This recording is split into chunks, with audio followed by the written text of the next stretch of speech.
بسم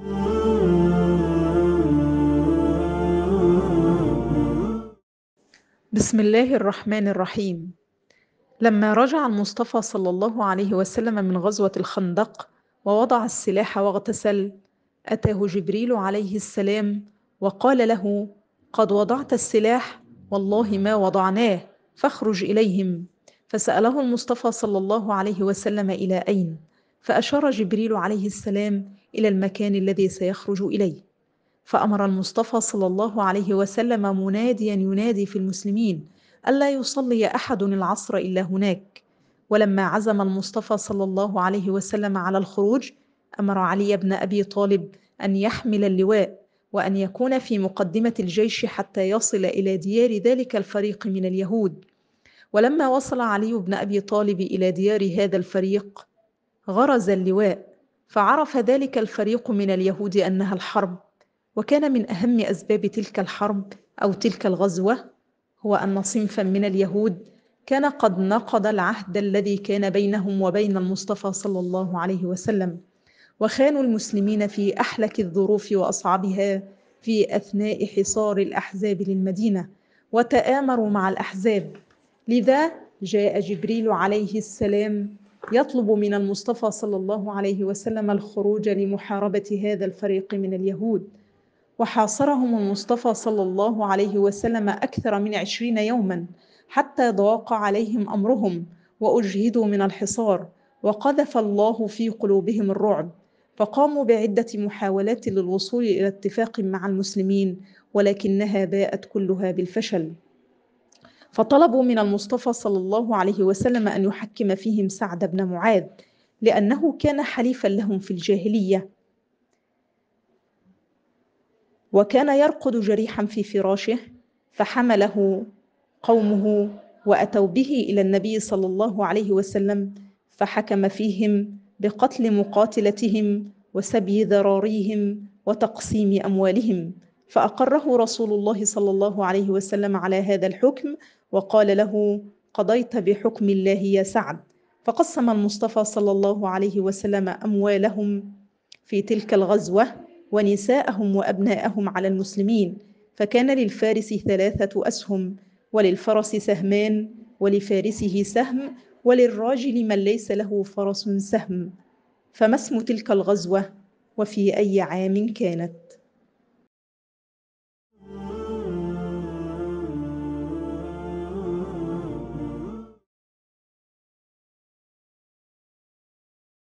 بسم الله الرحمن الرحیم.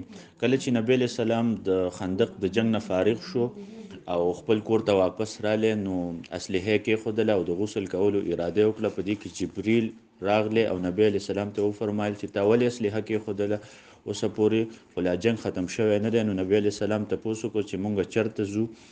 نو جبریل ورته وفرمایل چې دغه فلانی ځای ته به ځو او یو ځای طرف ته اشاره وکړه. په دې کې نبی علیه السلام روان شو او علي رضی الله عنه یې د پوج سربراه مقرر کړ او هغې له جنډه م ورکړه او صحابو ته یې ویل چې تاسو به د یهودو د هغې جماعت ځای ته د رسېدلو په وخت کې هلته به د مازدیګر مونځ وکوي. صحابه چې کله هلته ورسېدل د مازدیګر مونځ یې ادا کړ او علي رضی الله عنه هلته جنډه ښخه کړه. په دې سره هغه کسانو ته پته ولګېده، کافرانو ته، چې صحابه او د مسلمانان زموږ سره جنگ کولو لپاره دلته راغلي دي. نو بیا په دې کې نبی صلی الله علیه وسلم هلته ورغلی او د هغې قلعه یې محاصره کړه 20 ورځې. کله چې محاصره تنګه شوه، په دې کې هغه کافران دې ته مایل شو چې موږ مسلمانانو سره صلح وکړو. نو مسلمانانو هغې سره صلح ونه کړه او نبی صلی الله علیه وسلم سعد رضی الله عنه ته د فیصلې حق ورکړه چې ته د دې باره کې فیصله وکړه. او سعد رضی الله عنه دا د دې حلیف په زمانه د جاهلیت کې. نو سعد رضی الله عنه دا فیصله وکړه چې د دې کم جنګین هغې قتل کړی شي او زنانه او وینځې جوړې شي او د مال غنیمت تقسیم شي. نو بیا نبی صلی الله علیه وسلم د هغې مال غنیمت تقسیم کړ په مسلمانانو باندې. او نو دا کوم یو جنگ دی او د دې جنگ غزوې څه نوم دی او په کوم کال کې واقع شوی؟